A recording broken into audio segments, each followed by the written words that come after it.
as we build our economies, our countries for our people, and deliver solutions that deliver value to their lives and all our livelihoods. Thank you very much. Thank you, Your Excellency, for your speech.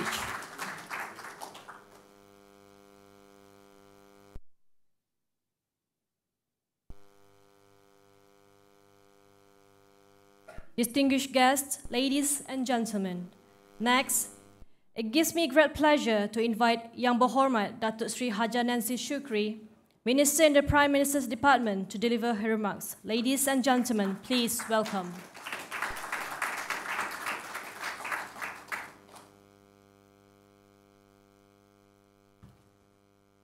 Thank you very much. Bismillahirrahmanirrahim. Assalamualaikum warahmatullahi ta'ala wabarakatuh. And selamat pagi, because even Her Excellency also used selamat pagi, so I believe selamat pagi would be understood by our foreign visitors here today.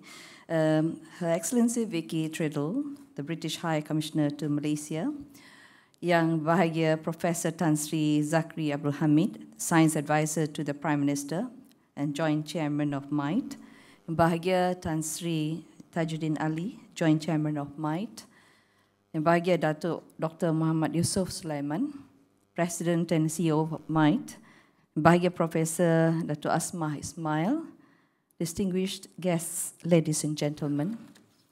It is indeed a great pleasure to be here to celebrate the achievements and progress made by the Newton-Ungku Omar Fund. The Open Day today signifies the strength and trust between our two great nations. We have heard from our Excellency. I was just teasing her with her lineage with Malaysia. I think her commitments would be more than whoever had been here before in Malaysia. Anyway, thank you very much for your strong commitments with Malaysia. I'd like to congratulate the Malaysian Industry Government Group for High Technology, MITE, and the British High Commission, Kuala Lumpur, on behalf of the United Kingdom government for organizing today's memorable event. I would also like to take this opportunity to welcome and thank our local as well as foreign visitors, selamat datang, especially those who have traveled far to be here. Ladies and gentlemen, the Newton-Ungku Omar Fund is an important platform used to initiate and sustain partnership and collaboration in science, technology, and innovation, or STI, between the UK and Malaysia. It allows opportunities to unlock problems, find solutions, and develop technologies and innovations to address global issues such as climate change and sustainable urbanization. We've heard from Her Excellency quite a number of things which relate to all these issues, and I'm happy to hear that there are a lot of work being done on that. We cannot deny that science, technology, and innovation are catalysts for many of our economic development. Hence, the Malaysian government entered collaboration with the UK government and several key delivery partners through the Newton-Ungku Omar Fund to support economic development and social welfare, and to develop research and innovation capacity for long-term sustainable growth. It is crucial to form international collaborative programs and activities to spur strategic partnership in finding solutions to global issues, and the Newton-Ungku Omar Fund is indeed a worthy and successful model. There is an African saying, I quote, "If you want to walk fast, walk alone. But if you want to go far, walk together with others," unquote. I believe that the knowledge and experiences from the UK in building their resilient economy likely started with a solid foundation in science, technology, and innovation. And I hope Malaysia would emulate the same path in developing our nation as an advanced economy. Ladies and gentlemen, I am pleased that Malaysia is chosen among other 16 developing countries to participate in the Global Newton Scheme. We sincerely appreciate and applaud the UK government's commitment to spend 0.7% of its gross national income on international development. I am proud to share some of the achievements of the Newton-Ungku Omar Fund over the last 3 years. We have more than 250 joint collaborations in various fields of STI between both countries. These collaborations are not only centered within the research communities, but also expand to the industry players and government agencies. More than 500 teachers and students are involved in STEM programs. At least 8 technologies and innovations are being co-developed. These products and innovations have significant potentials and outcomes in terms of commercialization and solving global challenges that would benefit the society as a whole. These are many impressive achievements in a span of less than 3 years, but I believe it is only the tip of the iceberg. I am confident that there are more prospects and avenues to explore and solutions to accomplish as long as we remain focused and determined with our common objectives. Ladies and gentlemen, on behalf of the Government of Malaysia, I welcome UK's commitment to extend this collaboration up to 2021. This is yet again a testament of trust and great effort by both governments in hope of witnessing more positive outcomes that would benefit society through grants that facilitate research which tackles local development needs and challenges, whilst ensuring research management and research governance are adhered to. Lastly, I hope that this partnership will touch the lives of the people beyond the UK and Malaysia, especially the communities who are living in remote areas and have yet experienced the ease and bliss of STI. It's very close to my heart because my constituency is a remote area in Sarawak. So I hope we also get some sort of benefits from there as well. Now, before I end my address, I would like to once again congratulate MITE and the UK Department of Business, Energy and Industrial Strategy, or BICE, that have been doing an excellent work coordinating and implementing the Newton-Ungku Omar Fund in Malaysia and the UK. I would also like to commend all delivery partners and everyone involved in making this bilateral partnership a success. Thank you, and wishing you all a fruitful deliberation in the panel discussion later. Wabillahi taufiq wal hidayah. Assalamualaikum warahmatullahi ta'ala wabarakatuh. Thank you very much. Thank you, Yang Berhormat.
Brilliant video montage.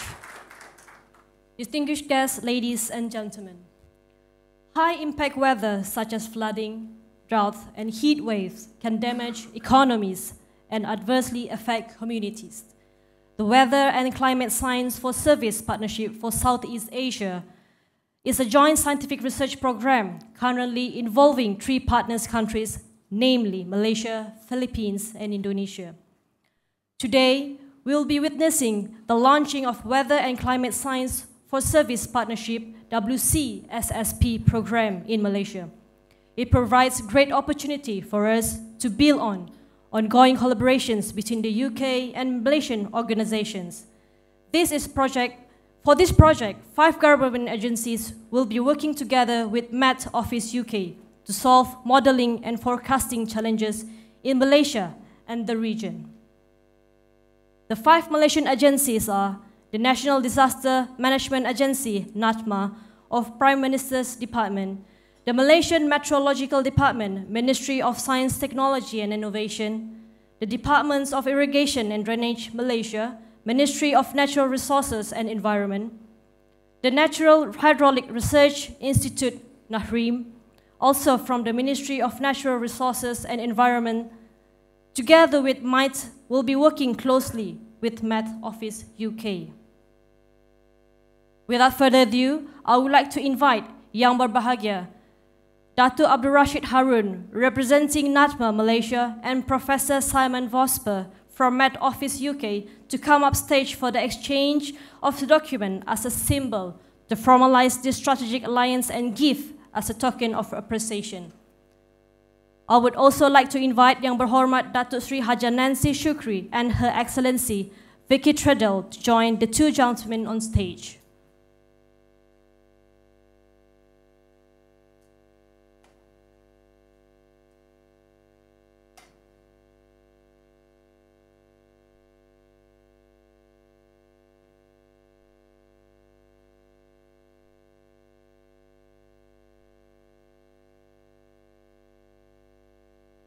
We will now witness the exchange of documents between the 2 parties.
I would now invite all partners of WCSSP for a photo opportunity session.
Thank you.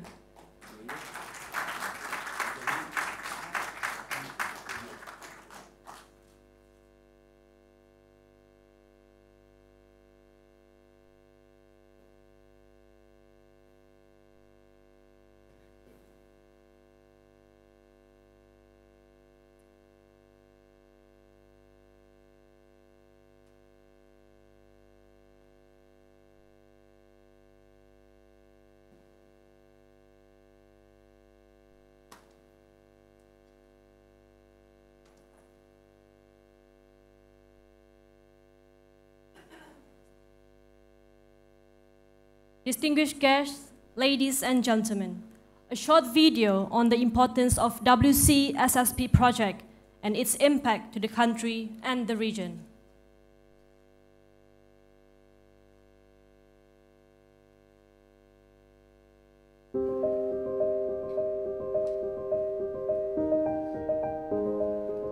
The Newton Fund is unique.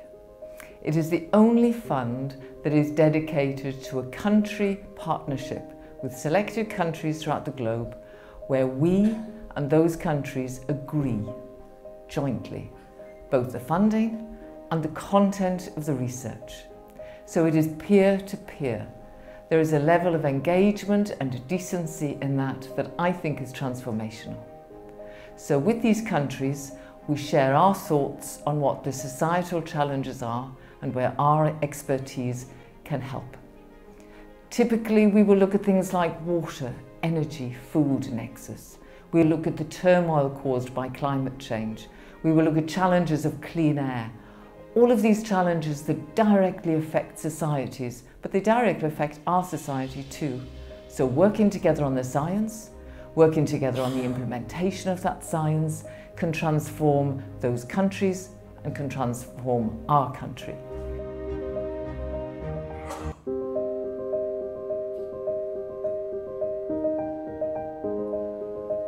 With the support of the Newton Fund, we've set up the Weather, Climate and Science for Service Partnerships programme. And under that programme we have a number of projects, including projects in China, Brazil, South Africa and a number of Southeast Asia countries. Working with our partners in the UK and internationally, we accelerate the climate and weather science needed to develop the services that are going to help vulnerable communities navigate the challenge of changing climates. This is absolutely critical when we think about sustainable long-term development.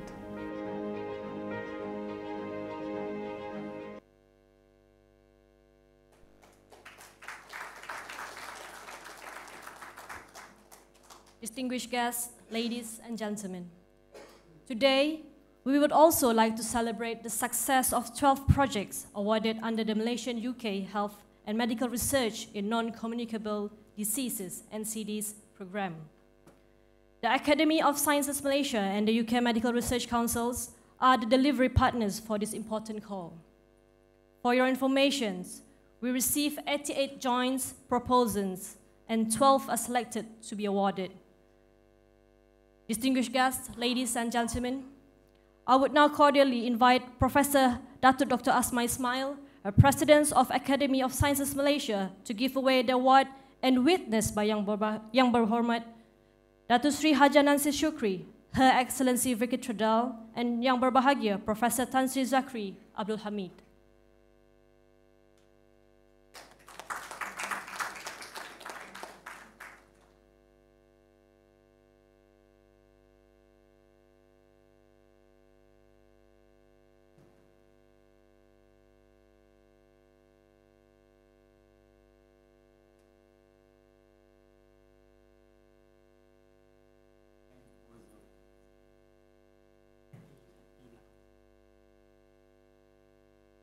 Now, I would like to call the first recipients of the award. Professor Dr. Tiew So Huang from Cancer Research Malaysia, the research title Analysis of Neo-Anti-Agents and Immune Profiles of Ancient Breast Cancer Patients, research collaborations with University of Cambridge.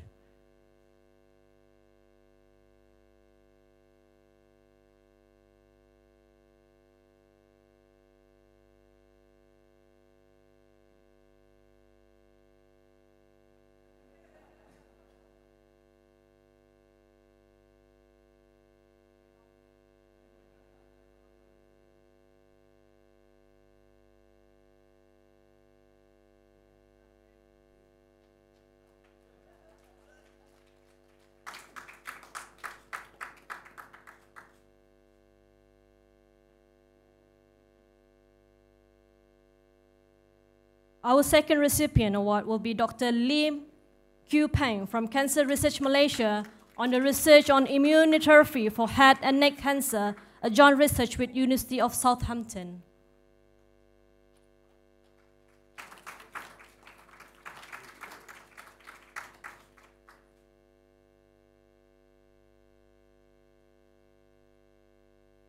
Our third recipients will be Professor Dr. Cheong Sok Chin from Cancer Research Malaysia on the identification of genetic vulnerabilities in head and neck cancers for the development of novel therapies, joint research with Wellcome Trust.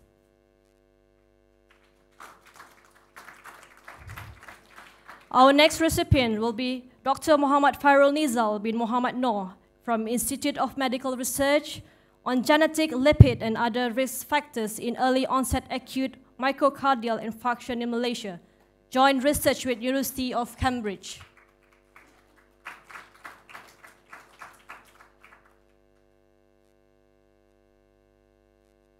Our next recipients will be Dr. Muhammad Fadil Muhammad Yusuf, represented by Puan Rashida Ambak from Institute of Public Health on population-based salt intake survey to support the National Salt Introduction Program for Malaysia, a joint research with University of London.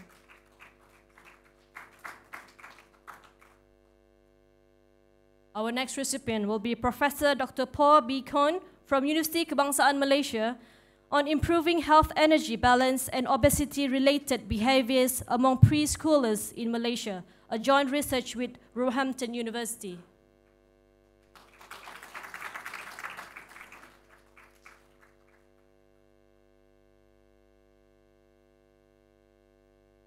Our next recipients will be Professor Datin Paduka Dr. Khatijah Yusof, represented by Dr. Eddie Chia Suetlin from University Putra Malaysia on translational development of oncolytic Newcastle disease virus, a joint research with University of Oxford.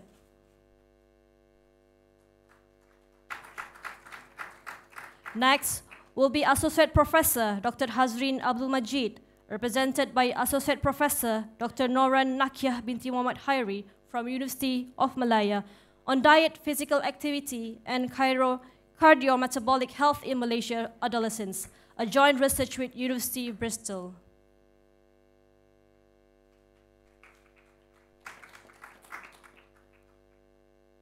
Our next recipient will be Professor Dr. Siti Zawiya Omar from University of Malaya on gestational hyperglycemia in Malaysia, a joint research with University of Warwick.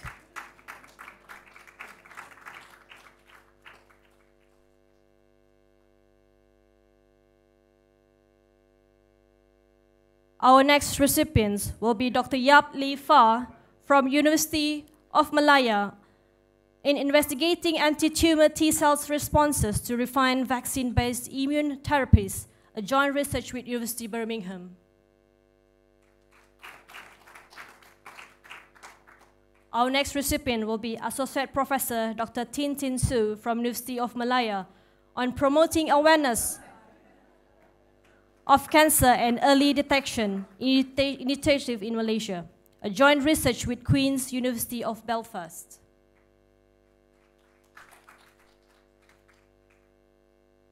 Last but not least, Dr. Hu Huing Ki from University of Nottingham Malaysian campus on development of polygenic risk scores for Southeast Asian populations to identify women at high risk of breast cancer, a joint research with University of Cambridge.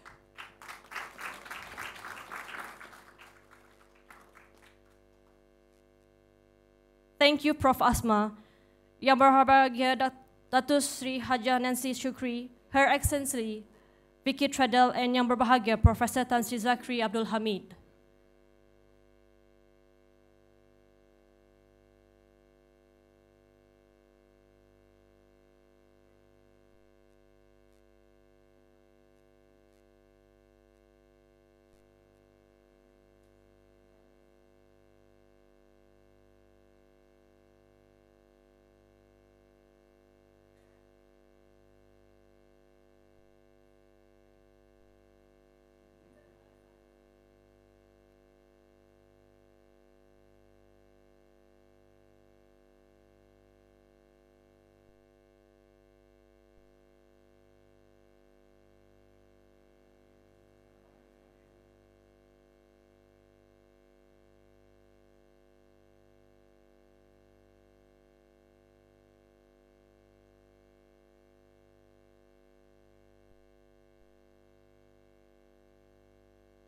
Thank you, and congratulations to all the recipients.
Distinguished guests, ladies and gentlemen, Newton-Ungku Omar Fund is a strategic platform to raise and promote international collaboration in science, technology, and innovation.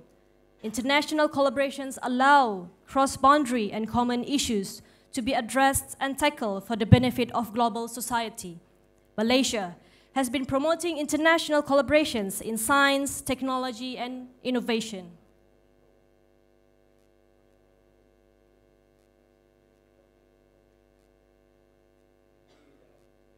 To discuss the importance as well as the impact of this partnership, we are proud to organize a high-level forum to be participated by our esteemed knowledgeable panelists. This session will be moderated by Professor Dr. Asma Ismail, the President of Academy Sciences of Malaysia. Professor Asma is also currently the Vice-Chancellor of University Science Malaysia. She is the first woman to be appointed in those positions. In 2012, she was conferred to Top Research Scientist Malaysia with more 30 patents filed worldwide.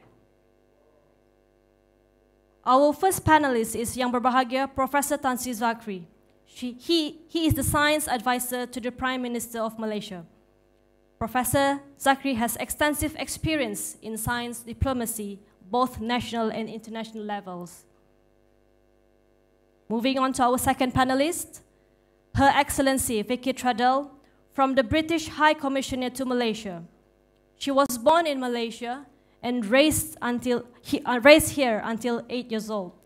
An experienced diplomat, having served in various countries before coming to Malaysia since October 2014. Our last panelist is Professor Simon Vosper, the Director of the Meteorological Science, Met UK. Professor Asma, the floor is yours.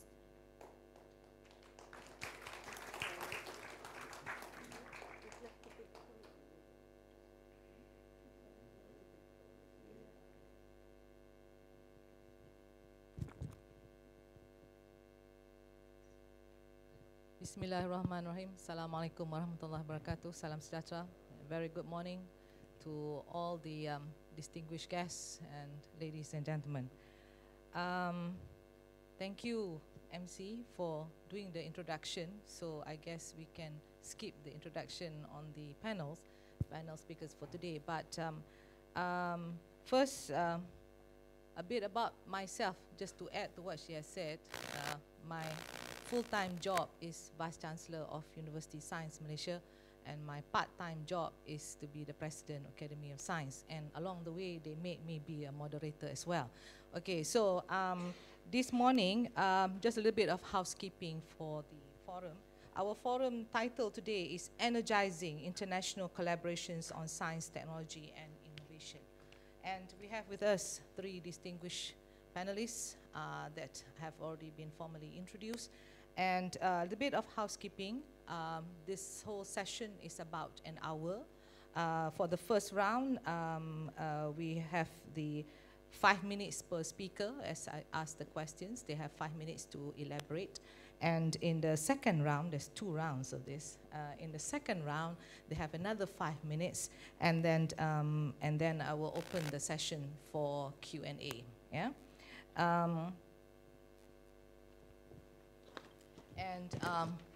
During the times of Q&A, I hope that the audience can have some hard-hitting questions that they were all raring to answer. Yeah? And a bit of introduction. Let me begin by saying that science, technology, and innovation plays a vital role in international policy making and diplomacy. So with the increasing globalized and borderless world, we are becoming more and more connected. However, there are still invisible walls that exist among us, and it's only through science diplomacy that we can bridge the world towards solving global problems and problems on humanity. Science diplomacy basically transcends borders, politics, culture, and religion, where the universality of science is accepted by all. And science diplomacy is basically the definition for science diplomacy is the use of scientific collaborations among nations to address common problems and to build constructive international partnership. And that, in essence, is why the UK government have set up the Newton Fund, and to help, as YB mentioned today, about 16 developing countries around the world. And the main purpose, basically, is to enhance capacity building, economic development of the country via translation of R&I, and also social well-being of the partner country. Now, in Malaysia, the Newton-Ungku Omar Fund was set up to address the socio-economic issues in Malaysia, and this was done via collaborative research programs with our Malaysian researchers, and always it is done with partnership with the researchers in the country concerned. And the fund also promotes capacity building and translational work. And the delivery partners here in Malaysia include MITE, MOHE, Ministry of Higher Education, MED Malaysia, and the Academy of Science Malaysia. So, on the script that I have, without further ado, let me now ask Her Excellency, you don't mind, gentlemen, right? She's the only woman on the panel. Okay. We have no choice. Okay, Your Excellency, how do you think science diplomacy is promoted through the Newton-Ungku Omar Fund? And as the aims of Newton-Ungku Omar Fund is to help partnering countries, I think you mentioned a lot about helping the countries, about bringing the UK beyond the EU. Exactly how does this benefit UK? You're giving out 300 million pounds, now moving to 700 million pounds to help all these developing countries. How essentially does it help the UK government?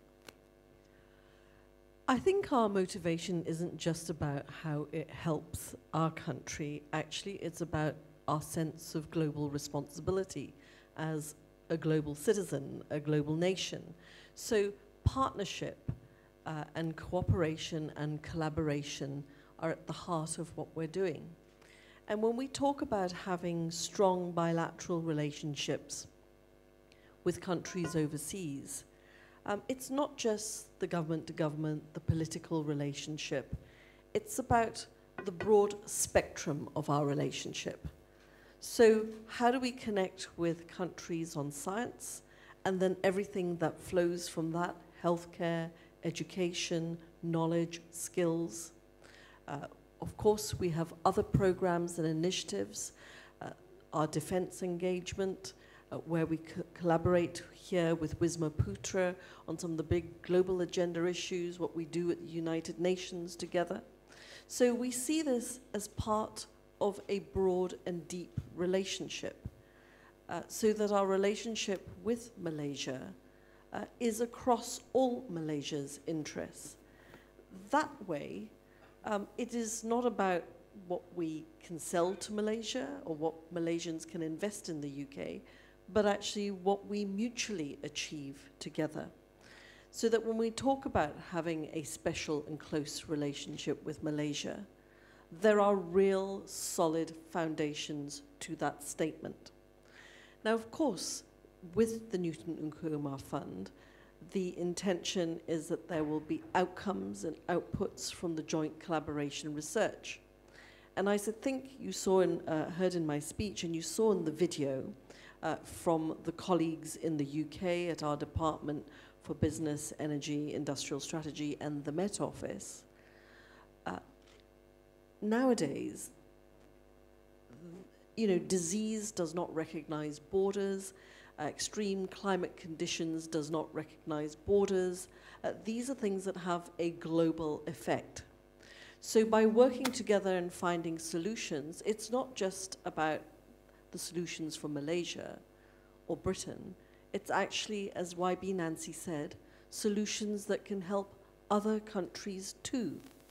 So if Malaysia and Britain share the same aspirations for what we can do to help not just our own people, but the wider global community, then actually working together, we deliver solutions for our people and a global community. So if we take some of the awards that we gave out in cancer research, cancer is not specific to a given race or geography.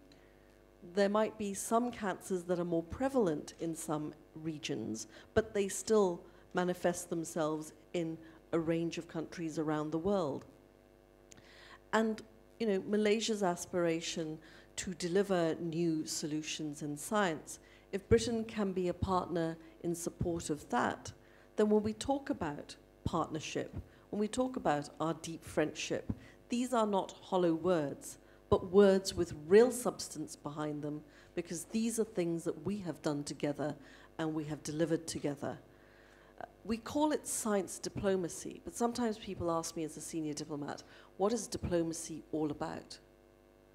Diplomacy is about understanding each other. Diplomacy is about building relationships of trust, relationships of collaboration, where we share the same aspirations and ambitions, where we share the same ambition to help others, whether they are our own people or peoples of other countries. So to answer your question, our collaboration in Malaysia is not just a bilateral one, but what we can do to deliver global meaning, global application, and global solutions. And in that way, as Malaysia evolves and succeeds, Britain is part of that journey with Malaysia. And there can be no better statement of true friendship and partnership if that is the case. Yeah. I just want to add to that. I was watching the video on Met Office, and it says that the fund is done jointly with the country of partnership. If, as part of the helping, becoming a global partner, and you know that particular developing country needs a lot of help, that country also may not have the funds to match, you know? So how, like in Malaysia, we can try to match, but in other ASEAN countries, for example, may not have the ability to match. Then how now would the Newton Fund work? First of all, I would say that the UK financial commitment is clear and is confirmed. Ideally, if a country can afford to, we would like to see match funding. But we accept that different countries are at different stages of economic development. It may be that there is an economic downturn, or the economy may not be as robust as people want. So financial forecasting means that a long-term commitment cannot be made. But you know, as friends, sometimes we go out and we say, shall we go Dutch? Sometimes a friend might not be able to meet their full 50% share of the meal. So I think, you know, what friends do is say, okay, this time I will buy la, you know? The la is coming out. Or, you know, I will pick up the majority of the cost, but you give what you can afford. So, you know, I don't want to make policy on the hoof, but I think we recognize that there are times when full match funding can't be achieved. So we're not going to be prescriptive, and we won't say, well, if you're not matching our funding, we're going to walk away and take all our money away. That is not friendship, that is not partnership, that is not collaboration. So as I stated in my speech, our commitment, the funding lines are there to 2021. And of course, there's a reason why we're giving that sort of time frame as well. It is the commitment of the current government and the budget line that they have identified for the parliamentary term, that they are the government.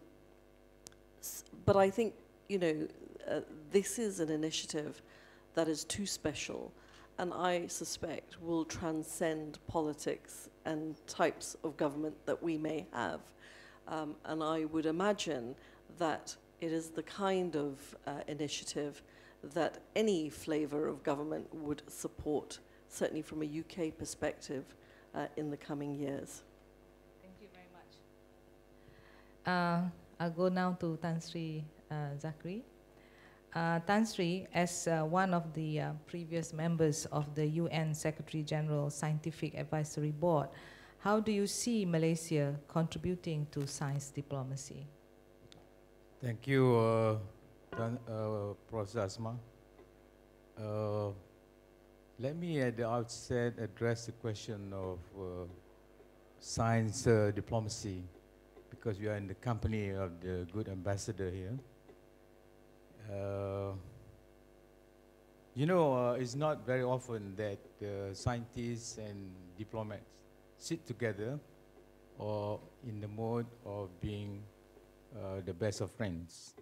But today, I think we have come to that stage on the governmental level and also internationally.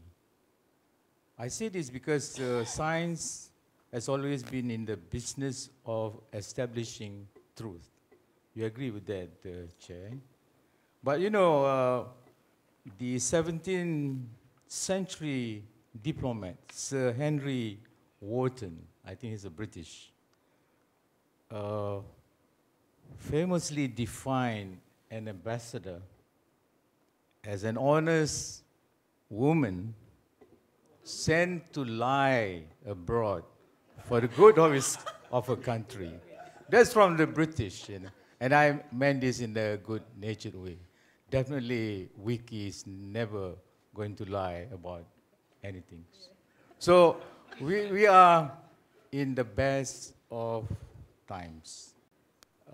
Secondly, I think science diplomacy is not a new thing.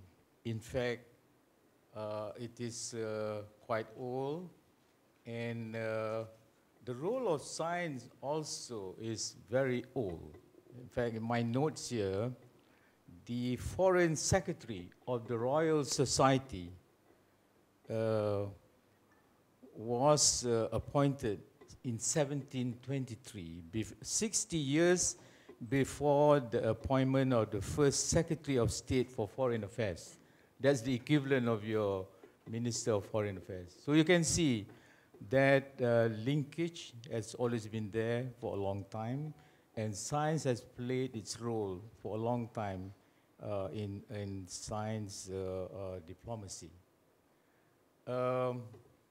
Again, I think science diplomacy is not new.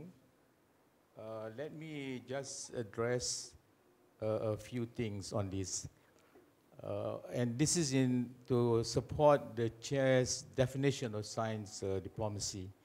One of the best known science diplomacy was in the establishment of IASA of which the Academy of Science Malaysia is a key member.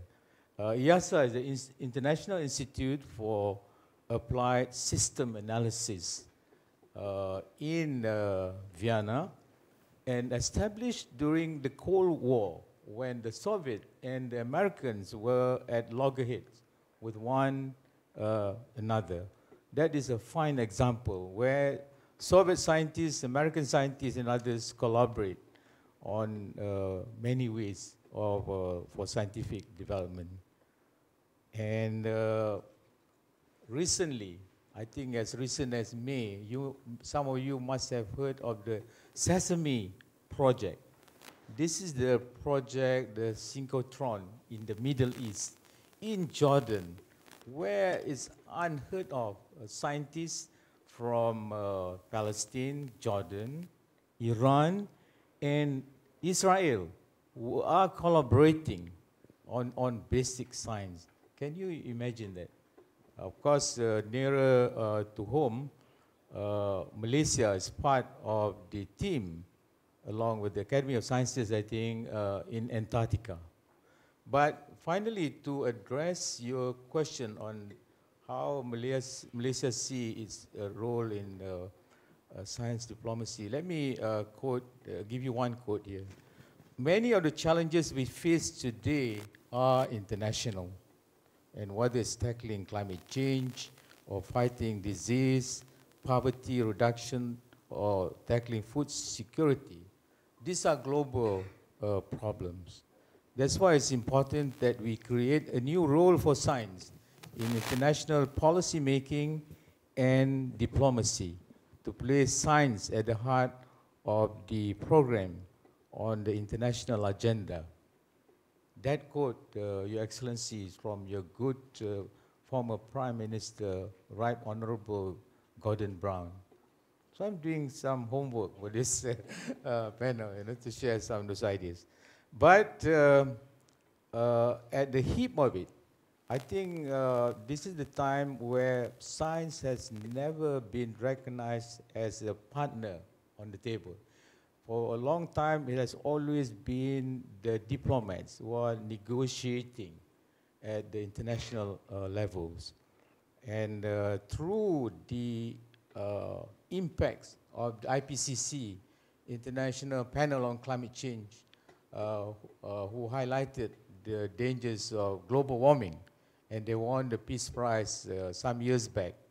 It has shown the way about the role of science in diplomacy and international relations.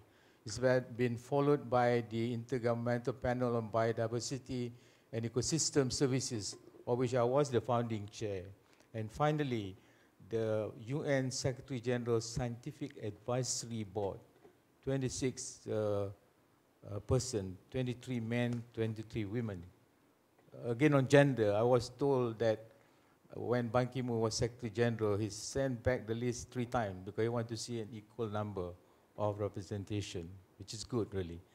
But, Chair, back to the role, this is where we are at, because science has been and should be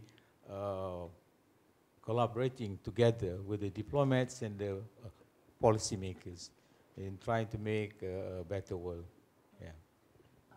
I think this is also, maybe you can add on, Tan Sri, this is also a very good time. Malaysia's higher education is soaring upwards. And we realized that we will only soar higher if there is relationship, partnership with reputable organizations, and that's how you want to launch off. But there's also, and as a result, I think that's how our research universities are in the top 1% in the world, and U21 ranking for higher education, we are number 25 out of 125 countries. But I think this is a time where we also need perhaps the help of the ministries for G2G, because all the partnership under science diplomacy seems to be related to G2G arrangement, like Japan. We have Japanese also becoming a partner. We have UK becoming a partner. But I think along the way, perhaps there is a need for us also to facilitate, because I think all of the grants request letters of intent, and it can only come from the ministries involved, either from Ministry of Higher Education or Ministry of Science, Innovation and Technology, whether down the line, whether this is understood that the letter of intent is needed before the grant can go through. Like in this case, we have already a G2G on this, but other countries who want to become a partner, if they don't have a G2G with us, there is a need for the ministries to facilitate the letter of intent, I think. That is true, and I think the most natural conduit for that would be the Ministry of Foreign Affairs, Wisma Putra in this country, who could be the facilitating agent to effect those collaboration. But here again, internationally, there's a new platform which I'm involved with, Peter Gluckman, the science advisor to the Prime Minister of New Zealand. It's called the INSA, International Network for Government Science Advice, for which Sir Mark Walport and John Paddington from the UK are very instrumental. So this new platform can facilitate that kind of linkage that you mentioned. But international collaboration for Malaysia is almost a done deal. It's almost sacrosanct. And that is the reason why also we are one of the few countries where the Prime Minister established the Global Science and Innovation Advisory Council, where he wanted to get the latest info from the top scientists and captains of industry in science and technology. In fact, the last meeting was in Delhi. He also impressed upon scientific collaboration, and we were together, Vicky, with him in London the year before with the Imperial College, right?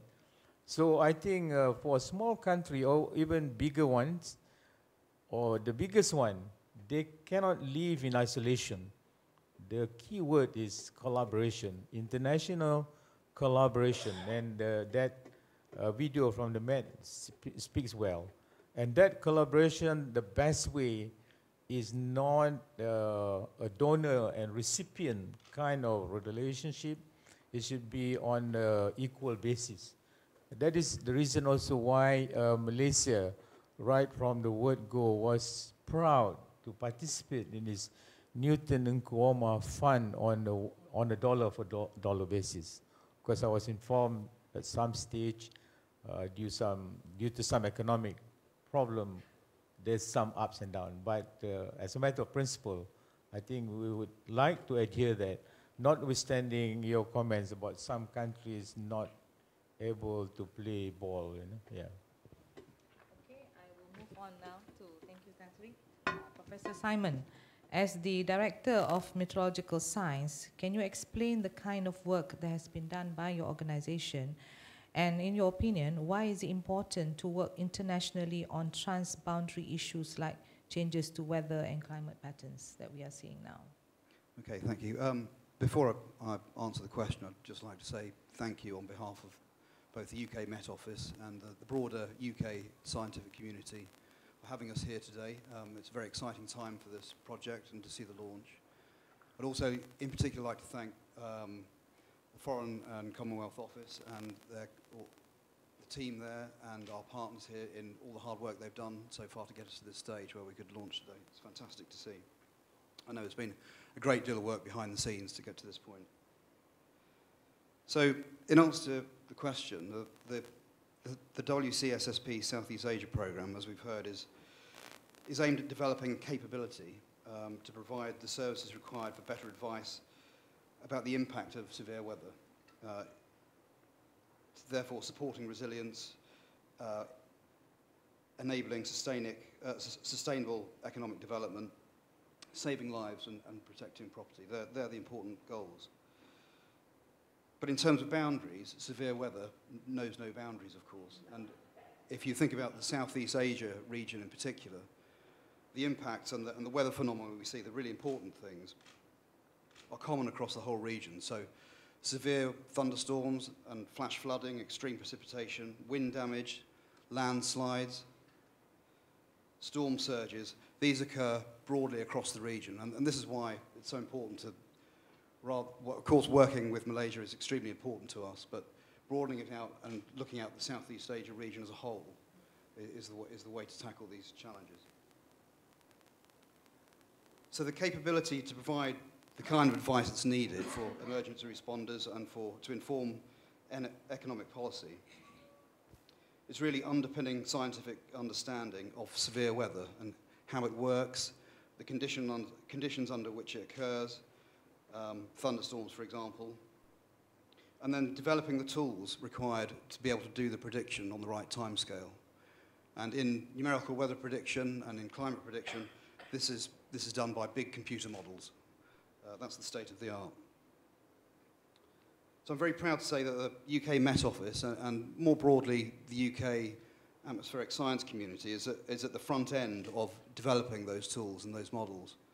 And we've had some great successes recently, developing new capability in the Met Office, where we're implementing very high resolution models which can capture the fine scale detail of weather systems such as thunderstorms or cyclones, the processes which really do the damage.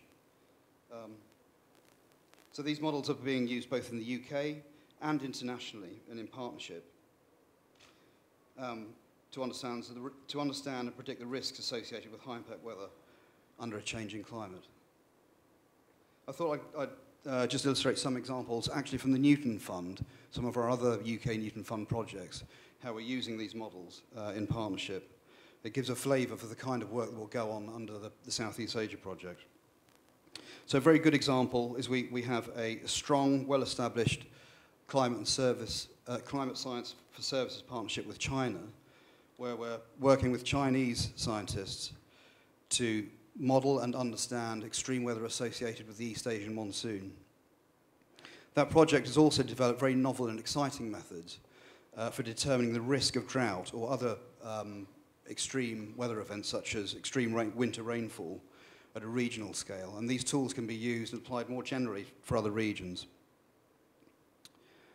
In another Newton-funded project, where we're working closely with colleagues at the South Africa Weather Centre, we're developing and implementing new high-resolution forecast models for the South Africa region. The results from this project will lead to a better understanding of high-impact weather across the whole region and better prediction, leading to quicker advice, faster response times for emergency responders, etc., and better disaster mitigation. So this is all good. We've had some notable successes over the last few years. But I think it's important to acknowledge that the Southeast Asia region, and the tropics in particular, is a significant scientific challenge for atmospheric science. The complexity of the weather events and the severity of the weather in this region makes it a real challenge. And so this is why it's so important for us to work in partnership with the Met services and the hydrometeorological services and the universities in this region. So use your expertise, build in our UK expertise on the modelling front, and really make a step change in our capability to make a difference. Coming back to the borders issue, I think the other very important thing to realise is within the weather and climate scientific community, it's long been known that the tropics and Southeast Asia are, if you like, the heat engine of the world's weather and climate. Whilst in this particular project we're mainly interested with small-scale extreme weather phenomena, accurately representing those phenomena well in our numerical models is so important because we know that they have impacts on much larger scales. So, for example, extreme rainfall, typhoons, etc., in the Southeast Asia regions, we know will actually influence the weather in mid-latitudes. It will influence the UK weather. Extreme winter storms, etc., are influenced by what goes on in the tropics. So it matters not just for this region, but globally, for the whole global climate community and weather community. So the WCSSP Southeast Asia project will build a strong partnership across the region, bring together regional expertise with UK expertise, build a strong, sustainable partnership, which I believe will lead to improved forecast skill, better advice for policy making, etc., and in the end, improve resilience and more sustainable economic development. Professor Simon, you mentioned just now weather is cross borders, right? And you need to have, and you're working with the people in the region. Does the grant allow for people in the region, for example, that face typhoons? Do you bring them to a roundtable discussion? Does the grant allow for that so that there's a sharing of best practices? Because sometimes what's practiced in the UK is not necessarily how we do it here in this part of the world. But the sharing of best practices, I think, is very important. That's absolutely the plan, actually. That's a very, very good point. I mean, so at the moment we're starting out with fairly, in practice, bilateral agreements between the UK and the individual partner countries, Malaysia, Philippines, Indonesia. But very rapidly we want to grow that into a four-way partnership. And so we're planning to have a workshop early next year where we bring all the countries together to start sharing those experiences. Another perhaps relevant point is that whilst we're making good scientific advances with the kind of models needed to model and simulate and understand these high-impact weather events, on the service side, turning the model information into advice, we're very much at the early stages of that. It's really in its infancy. There's a staggering fact. A colleague of mine at the Met Office was telling me the other day. We run over the UK 24 times a day now a very high-resolution weather prediction model at around 1 kilometre resolution. So we need a massive computer to do that. We're at the cutting edge of weather prediction where we do that. But that model is producing so much data that our forecasters cannot cope.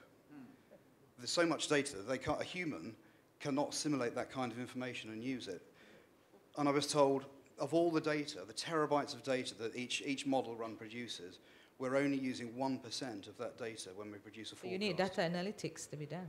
Data analytics, cleverer ways of post-processing the data, better tools for the forecasters to equip them to make the decisions without having to spend hours and hours looking at forecast charts is really what we need. That's a very important part of this project, I believe, where we work in partnership again with the countries here to develop those techniques. Okay. I think the second round, I will then ask, in your opinion, how do we ensure that international partnerships like the Newton-Ungku Omar Fund is sustained beyond the program itself? Basically, what's next?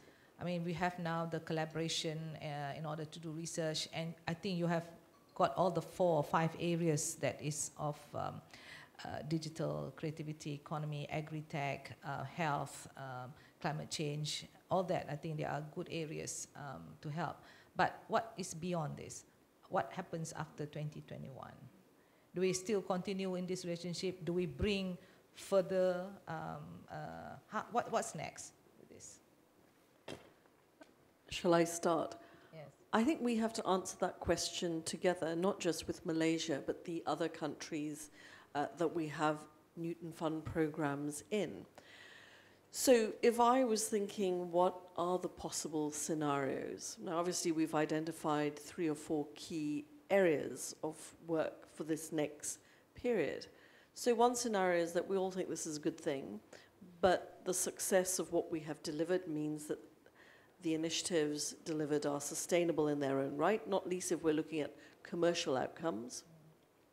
So we move on. The government intervention or support is really to help things get started. So there would need to be a movement, a transition away from the types of projects that we have supported.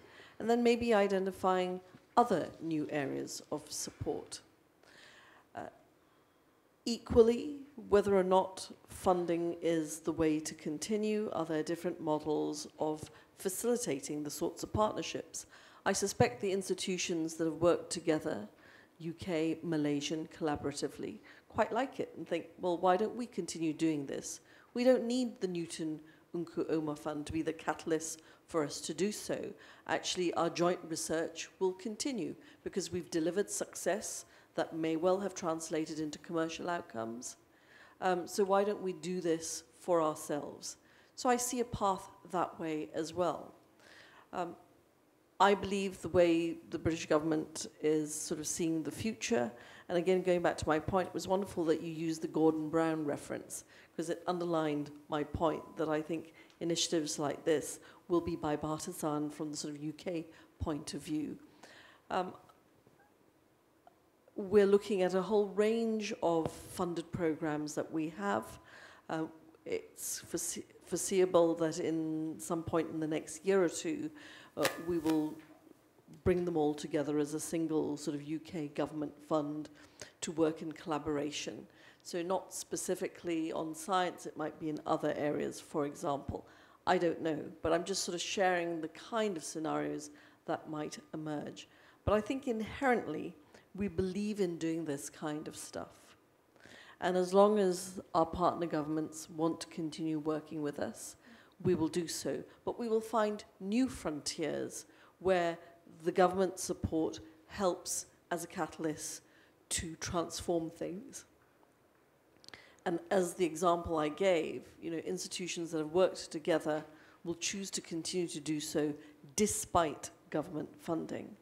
So I think that's the kind of sustainability we need to move towards, because to use a phrase that is used quite often in a different context at the moment, what we wouldn't want is to fall off a sort of cliff edge and people thinking, where's all of that gone? So I think part of our job, government to government, but institution to institution, is to encourage sustainability, support where there is a need, but once we have encouraged a community to work together to move on to that next community. So I'm talking about science, collaboration, and identifying the new areas that need that kind of support, that sort of facilitation. So I see this having a forward momentum, and it will evolve, and it will address the issues that are contemporary and relevant for that next phase of evolution. What's next? I endorse fully what the High Commissioner mentioned. And I think the ultimate benchmark for projects like the Newton-Ungku Omar Fund would be when we found ourselves out of a job. And that means we would have succeeded, right? And then we'll be looking for new or other areas of pursuit.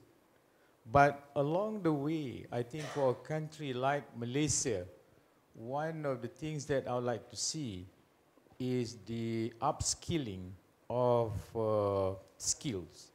One of the payoff of the fund, I think, would be where Malaysian researchers can, and they are already there, can graduate to the global level, where, as the Malay saying was saying, duduk sama rendah, berdiri sama tinggi. That means what? Sitting down on the same level and standing on the same level too, so that we will be self-confident, and that is the way to proceed. In terms of challenges, Chair, I think there are already two, at least, on the horizon, beyond the end of the Newton Fund. One would be the global aspiration of the SDGs, the Sustainable Development Goal, the 17 areas from poverty alleviation to education, healthcare, and so on and so forth. There has a 2030 target. We can sort of work a scheme like the Newton to support and achieve the SDGs, not only for Malaysia, but also for Britain. I think it would be a good thing to do. And finally, I think for Malaysia, the other aspect on the horizon is TN50, which you mentioned, which we are looking for inputs from all stakeholders, really. And finally, we need to think of the unforeseeable future, and that is etched in the industries 4.0, when everything will be disrupted because of technologies and advances in science and innovation. So, Chair, I think we have our job cut out for us, and the Newton-Ungku Omar Fund had shown the way in which two countries or other countries later could collaborate in a closely knit environment and get the job done. And the figures are quite obvious, as we can see from today's open day. Thank you. Yeah, I was wondering, Tan Sri, whether the results, the outcomes, as Her Excellency had mentioned, if there are outcomes from the breast cancer research, you have some diagnostics or you have some vaccine that is now coming out. I see here in the program that there's translational. Well, how much of the translational fund would it go? Would it just go to prototype? Would it just go into the next level? That means pre-com, com, all the way, and perhaps be able to do clinical trials. Because otherwise, the research that we are doing, we get publication and publication. But at the end of the day, the country is looking for impact. And still, publication will be there, collaboration will be there, moving up in the ranking will be there, but the rakyat will be saying, what did we benefit out of this? So that's why I was asking, how far would translational go? And if translational to the UK Newton Fund is only act to a certain level, would Malaysia take it up and move on? The next one is technology transfer to the community engagement. You know, this is something that we also need to have, so that whatever the outcomes from the agri products that we have, can we transfer that? So would the fund, that was basically what I was leading to, what's next? Would the fund consider to go to that level? Or would you say, okay, this is a partnership, we trigger with the fund, but it is up to the partner country to now continue? Can I answer that? Yeah. I think the answer is yes and no. Yes, maybe the government would still stay on course, you know, in supporting the endeavor. No, I think we need to examine other stakeholders, in particular the industry in the recipient countries. We have here is Datuk Peng in the audience still, from First Solar, has gone home. Datuk Peng is First Solar, I think is producing top producer of solar panels in the world, right? And doing R&D in Penang, you know. And also process site with this crop for the future would correspond to that. But my point, Chair, is eventually it has to be people's movement, you know. When I meant people's movement, doesn't mean NGOs alone. It means industry. It means the universities and others, you know. The role of government is only to a certain extent, right? But don't count on them all the way, you know. This is one aspect of self-reliance, I think, which we must imbue in our citizens. So the quadruple helix should play their role. Yeah, yeah. Okay. Simon, what do you think? What's next? Well, I agree with everything that's been said, actually. I mean, I think that the only thing, and perhaps this has already been said, but maybe a slightly different way of expressing it would be, I think a key test of success from the program will be the long-term development of new ideas between the scientists who are interacting on a one-to-one level within this program. You put two scientists in a room with a common interest, they'll sit down and get excited, generate some new ideas, some new innovative ideas, in the end apply for funding, etc., and take on a whole new endeavour. And I think so that has to be something we would like to see from the program, really, that we see that kind of interaction going on where the peer-to-peer scientific relationship is strong and well developed. That will guarantee the success of the partnership in the end, so that government funding will step back, still be there and still be necessary, of course, but won't be needed to kick-start the relationships. Okay, so I think the audience have heard from the panelists what they have to say. So I now open the session for the audience to ask. Yes, Professor Su. Do we have the mic? There's an extra one here. No, we have an extra mic here. So there's going to be a lot of exercise going up and down. Yes. Okay. Thank you, Prof. Asma. Yeah. First, I'd really like to thank as well as congratulate the British government for setting up the Newton Fund. I think the UK has an incredible track record of investing in science and punching above its weight in terms of science. So in terms of how much it spends and where it lands up in terms of the scientific output and ranking, it's really way up there in the world. And in a world where different countries are withdrawing from overseas development, I think you don't need to look to North America. But I think in a world where there's withdrawal of international development funds and so on, it's really heartening to know that the British government is committed towards the Newton Fund well into 2021. My question relates to Malaysia. In a sense, Malaysia could be a victim of its own success. The Newton grant is there primarily as with the overseas development objective. And as Malaysia develops and aims to become a high-income country, it could very well fall off the list of developing country status on the basis of income, but not necessarily on the basis of STEM, so not necessarily on the basis of science, technology, engineering, and mathematics, where we really are dropping further and further down into the chasms, and it's very difficult to try and think about sustainability and long-term in that regard. So I see a future where Malaysia might be going up in terms of income and therefore no longer eligible for Newton Grant or Overseas Development Award, but actually still fairly immature in terms of STEM and therefore probably needs continued partnerships with countries like the UK in order to have that long-term partnership.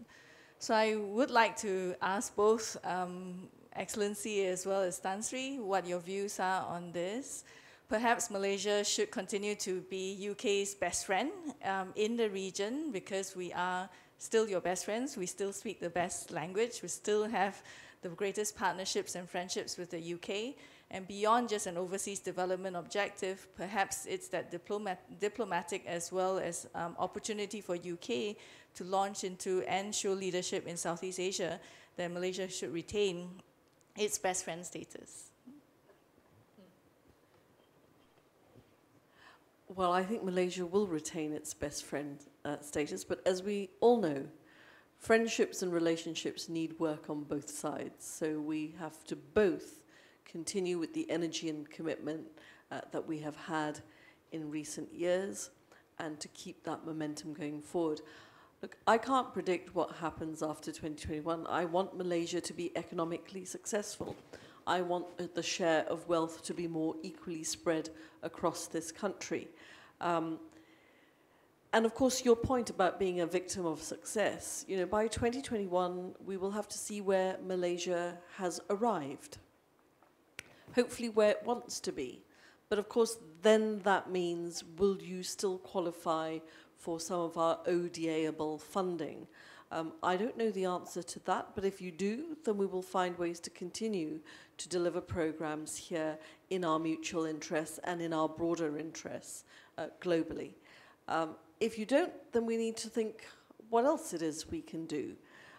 And at that point, depending on who our government is, how our own economy is doing, but I think it's very clear that our commitment to 0.7% of GNI towards development aid continues. Certainly, both the Conservative and the Labour parties have made this bipartisan commitment. I don't today envisage that changing. And really, if Malaysia has reached that sort of point, a new threshold in its economic development, its status as a middle-income country, for example, we need to think about actually, is there equity across society? Are there still challenges for Malaysia? And as a partner and friend, how do we help Malaysia continue its growth path across all segments of society?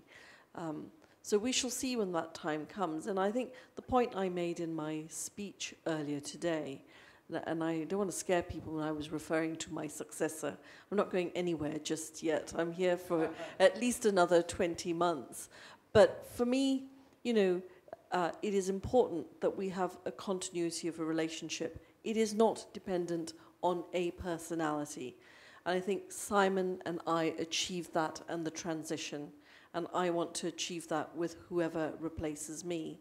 That next High Commissioner will start with a very clear baton that they have been handed, and working through that next High Commissioner to look at that horizon, which will be much closer.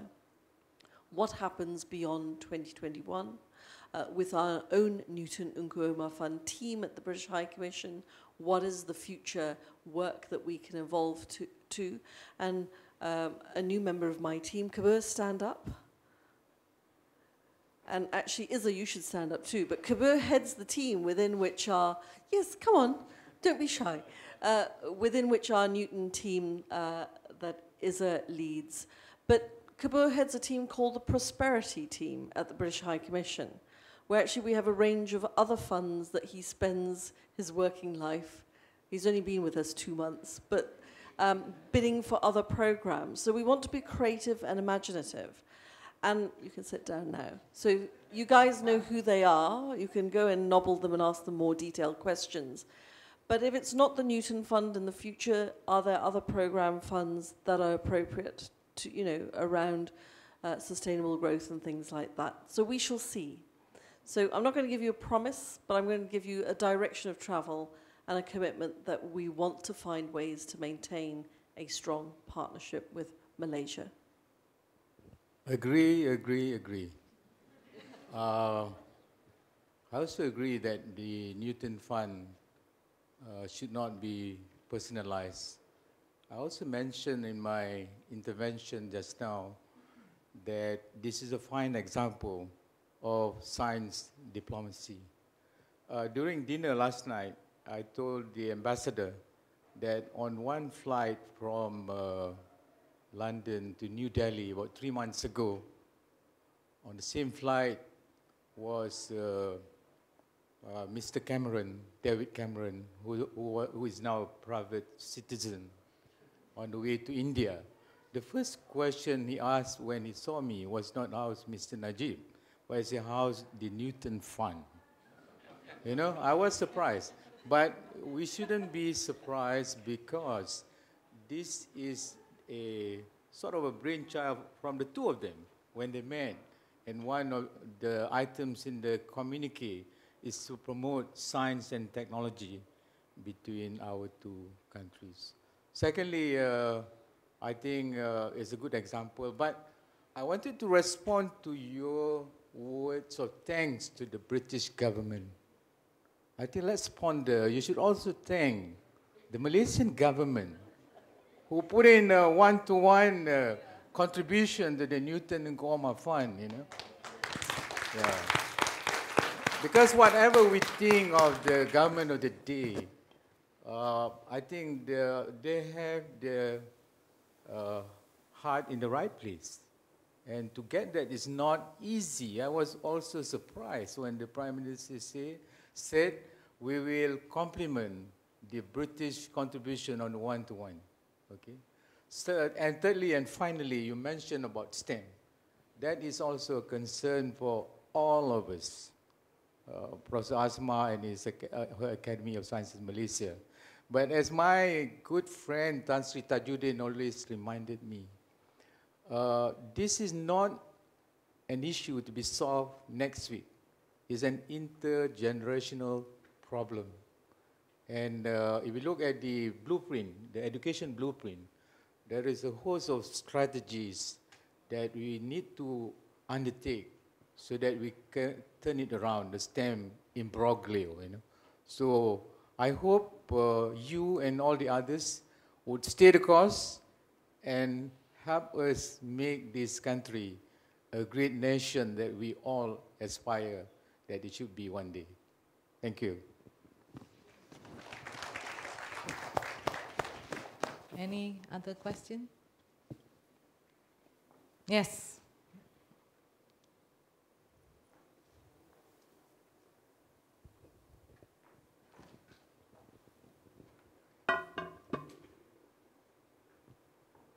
Thank you very much for the panel discussion. I have a question for Your Excellency and Tan Sri Zakri. So we talk a lot about collaboration, and a lot of work, diplomacy work is being done by diplomats. So sorry, I'm Nina from Academy of Science Malaysia. Yeah. Okay, so so a lot of work has been done by diplomats in terms of diplomacy, and one of the questions that I would like to ask is, do we actually have a collaborative platform between Malaysian scientific communities with our local diplomats? And also the same question for Your Excellency. Does UK have a certain collaborative platform that engage diplomats with their scientific community in UK so that they can exchange information and knowledge in facing challenges such as transboundary haze and water pollution, for example? I'll let the Ambassador respond to your question, but on my behalf, we do not have a formal platform of interaction between the scientists and the diplomats. But from time to time, and there will be many times when we have the interactions. Take, for instance, in international negotiation of many treaties, one that I'm very familiar with would be the Biodiversity Treaty, signed at the Earth Summit in 1992 by Tun Mahathir.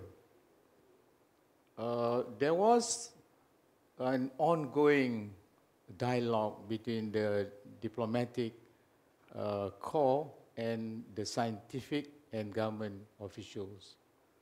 I think it's incumbent eventually that interaction need to be fostered. You need to be with the formal platform. But science has a lot to offer to the political and diplomatic realm. I remember when I was co-opted as a young negotiator in the Biodiversity Treaty. I was a professor at UKM. At the end of the first day of the negotiation, Ambassador, I went up to the leader of delegation, Ambassador Ting, very seasoned Malaysian diplomat. I told her, Madam Ambassador, I think I want to go home. Then she looked at me quite amused. She said, why? I don't think I belong here. You guys meet for half an hour in the plenary, then you adjourn to the delegates' lounge where you sat there having coffee, and that's it. And she smiled at me. She said, give yourself a few more days because it is in the lounge that the deal would be made. And she was true. She was true. And that was 30 years ago. I never look back. You know? So the lessons here would be all of us has something to contribute. And in the issues of the global challenges, there's so many, you know, that really impinge on our well-being, right? We talk about food security, health, and all that sort of thing. We can contribute. So that's it. Thank you. Thank you very much for your question. Let me try and address it. The role of diplomats is to identify an opportunity for collaboration between our two countries. In this case, the opportunity was what the Newton Fund could do in Malaysia. But of course, we step away once we have made those connections. You know, my office and team may run the Newton-Ungku Omar Fund from the UK perspective in Malaysia. But it is the connections between the science community, the academic community, and actually they get on with the work and developing the concepts and delivering them. So in a way, the platform that is created by the Newton-Ungku Omar Fund is a one within and between the science community of our two countries. So it is their collaboration that is at the heart of this. All we do is, you know, provide a bit of the money and encourage the matchmaking in old-fashioned terms, and we hope for a happy marriage and wonderful progeny as a result of it. So, as you can see, I like using metaphors, but that's really what it's about. Back in the UK, I have to confess, and this is, I get sent overseas to be the British High Commissioner or Ambassador around the world. I'm not too sure what my counterparts in London get, but I think that in the UK, certainly our main ministries will want to connect with countries where their particular portfolios are relevant. And certainly I know our academic institutions will look back at their own relationships with particular countries, largely based on the history of the academic collaboration that has taken place.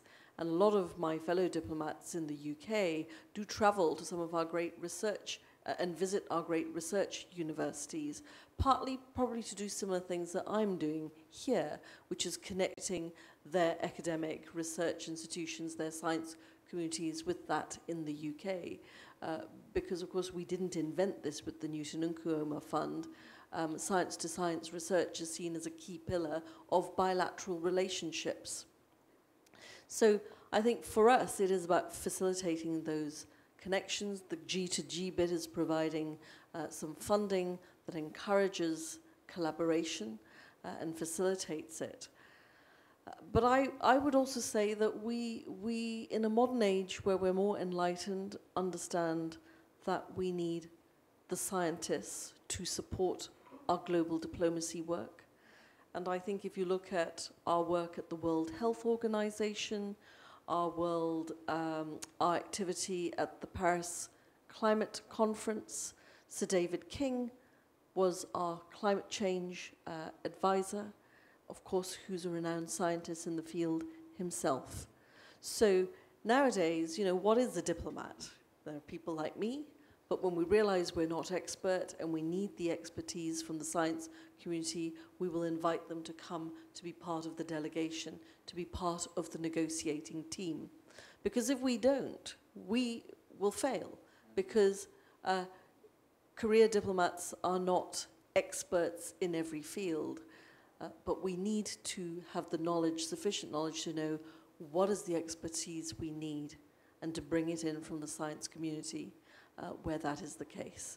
So I think what we have today is a more sophisticated model of diplomacy where teams are brought together that are fit for purpose.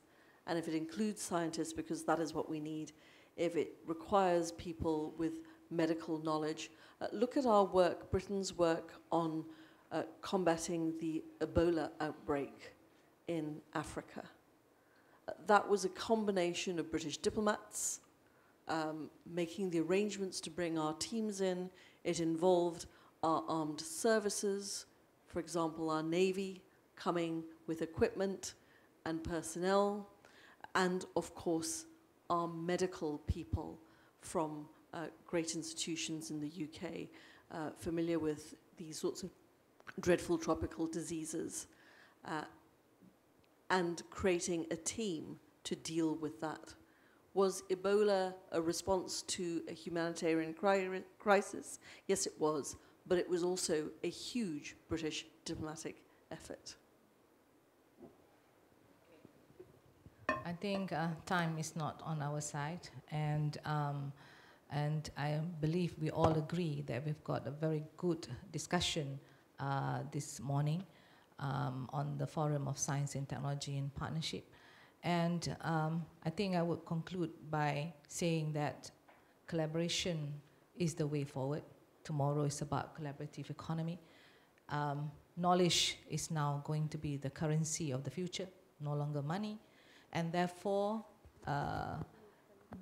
having the Newton-Ungku Omar Fund is a great way to express the partnership between the UK government and the Malaysian government, right, on a one-to-one. And with this collaboration, I think it's so very important to make sure that we all level up. There's a lot of things that we learn from you, and I'm sure there's a lot of things you can learn from us as well. How we do things here in this country, because in fulfilling the SDG, it's very important to make things to be available, accessible, affordable, of quality, and appropriate to the culture of the people who's about to use it. So I think that will create much more impact if we all understand each other. And I think I truly agree with what Tan Sri Zakri is saying, that the Newton-Ungku Omar Fund is a perfect, a very good example of science diplomacy happening. And I'm very glad to hear from Her Excellency that perhaps the way forward is also now how to move things to the next level, but always to ensure that the British government find ways to be best friends with the Malaysian government. And I think that's good because there's a lot more problems that need to be settled. And there are new ways of doing things. And I'm actually looking forward what the digital economy and the creativity will do with all the disruptive challenges that we're about to face. How now do we provide the solution better? And I think that with this partnership, Malaysia now, in terms of capability, in terms of research, I think has moved up a notch or two. And the collaboration that we now have with the reputable universities in the UK and reputable organizations in UK, and having the best minds at the table, that's a lot we can do to provide the solution, and perhaps provide solutions that can create sustainable change. And I think that was what we were looking for in terms of impact and outcome. And I hear you, what you're saying, that diplomats now need to be working together with the scientists because it's so important for diplomats to understand what exactly it's all about. And for us, for the Academy of Science, having a dialogue with the Prime Minister recently does help us to put forward our ideas in how we plan to move forward in the future. And you know, you don't get a lot of invitation to coffee lounges, you know, unlike if you are the science advisor. But if you're a regular Joe, you know, it's kind of difficult to do that. But to have the ability as a consortium to now be able to come in and to express to the Prime Minister what exactly that we need in order to move this country forward. Now, that is a dialogue that can be done. But it cannot be one-off. It has to be, periodically, what are the issues, and then bring the scientists and diplomats together so that we create a better understanding. So I like to say that's all for now, and that we have had a very fruitful discussion, and let's all thank the panelists in the usual way. All right. We end the session today, and I hand this over now, session to the MC. Thank you, Professor Asma, and the rest of the panelists. Indeed, it was a fruitful conversations and deliberations. We trust all the audience here have benefited from these discussions. With this, it marks the end of our ceremony this morning. We hope that the current progress and achievement in the Newton-Ungku Omar Fund will inspire us to work closely together to achieve more significant impact, not only to the racket of Malaysia, but also the global society. We would like to invite all distinguished guests to have a tour at our showcase. Refreshments are ready for at the VIP lounge. Please do take this opportunity to network. On behalf of MITE, I would like to thank everyone for joining us today. With that, I end today's event with Assalamualaikum and have a pleasant day ahead.